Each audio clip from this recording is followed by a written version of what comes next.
আবারও চরম উত্তেজনা বিরাজ করছে বিএলকি বাজারে। ঝিনাইদহের শৈলকুপা উপজেলার উমেদপুর ইউনিয়নের বিএলকি বাজার। অনেক আগে থেকেই এখানে মারামারি আর হানাহানি নিত্যদিনের সঙ্গে। গতকাল সকালে দফায় দফায় সংঘর্ষে আহত হয় ৬০ জন।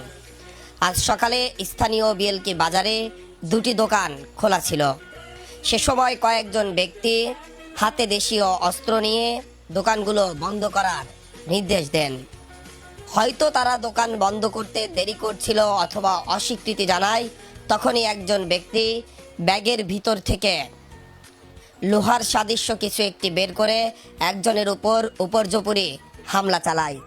এরপর সেই ২০ থেকে ৩০ জন লোক বাজারের দুটি দোকানকে বন্ধ করে দেয়। সিসি ক্যামেরার ভিডিওতে তা স্পষ্ট দেখা যাচ্ছে।